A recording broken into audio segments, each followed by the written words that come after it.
Auxin injection দিয়ে গাভীর ভিতরে এমন একটা অ্যান্টিবডি তৈরি করে, যেই গরু দুধ দিত 5 লিটার, 7 লিটার, 10 লিটার, 15 লিটার, সেই গরু 15 লিটারে গাভী দুধ দেবে 25 লিটার। এক টানা 1 থেকে 1.5 মাস আপনি সেই গাভীর থেকে দুধ পাবেন 15 লিটারের গাভী থেকে 25 লিটার। এটা একমাত্র হরমোন ইঞ্জেকশন অক্সিনের কারণে। এগুলো করে অসাধু ব্যাপারে যারা আছেন তারা। আর এই ভুক্তভোগীটা হয় বেশি প্রবাসী, কারণ প্রবাসীরা এই খামার সেক্টরে বিনিয়োগ করে নিজেদেরকে প্রবাস নামের জেলখানা থেকে মুক্ত করে একটা সময় এসে খামারের সাথে সম্পৃক্ত হতে চায়। তাই তারা টার্গেটই করে এইসব প্রবাসীদেরকে। এবং যারা নতুন উদ্যোক্তা উদীয়মান এই খামার সেক্টরে আসতে চায়, তারা বুঝে হোক না বুঝে হোক লাভ কষা 25 লিটার দুধ যদি 70 টাকা করেও বিক্রি করি, খাবার দাবার শেষ করার পরও, গবাদি পশুর পিছনে খরচ করার পরও 700 থেকে 800 টাকা মাসে একটা হ্যান্ডসাম স্যালারি। আসলে বিষয়টা কিন্তু এমন না।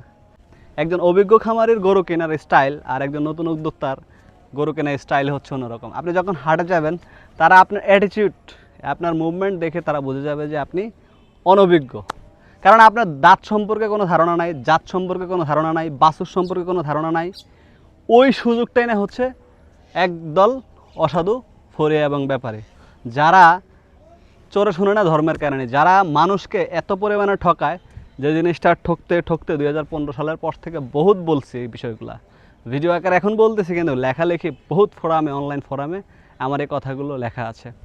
আমরা ভালো জিনিস কিনবো, যাচাই বাছাই করে কিনবো। হ্যাঁ, এখন এই প্রাদুর্ভাবগুলো খুব কমেছে, কারণ একটা সময় 15 লিটার 20 লিটারের দুধের গাভী মানে বিশাল কিছু ছিল, কিন্তু এখন জাত উন্নয়নের ফলে ধীরে ধীরে এখন 20, 25, 30 লিটারের দুধের গাভী অ্যাভেলেবেল। কিন্তু তারপরও সেই প্রতারণা, কারণ ব্যাপারীরা গৃহস্থের কাছ থেকে কিনে 7-8 লিটার 10 লিটার দুধের গরু বাড়িতে নিয়ে এসে তারা করে কি, খুদের জাউবাত খাওয়ায়।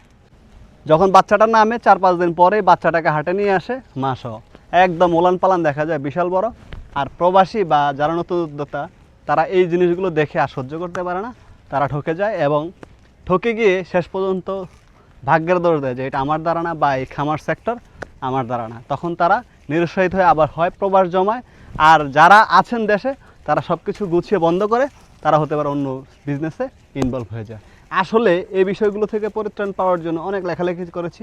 আপনারা যদি ধারাবাহিকভাবে পরবর্তী পদক্ষেপগুলো কি এটা জানতে চান, তাহলে অবশ্যই আমি একজন নতুন উদ্যোক্তা কীভাবে একটি আদর্শ দুধের গাভী কিনবেন, বা কি কি লক্ষণগুলো দেখে আপনার কেনা উচিত, বা আপনি কিভাবে কিনলে আপনি ঠকবেন না, এই বিষয় নিয়ে আমি আলোচনা করব। তবে হ্যাঁ, একটা গুরুত্বপূর্ণ বিষয় হচ্ছে এই গাভীগুলো সাস্টেনেবল করে এলাকা ভিত্তিক। যেমন রংপুরের গরু আপনি ঢাকাতে খুব সাস্টেন খুব কম করে, বা অন্যান্য অঞ্চলের গরুগুলো কিন্তু কিছু এলাকায় খুব সাস্টেন কম করে।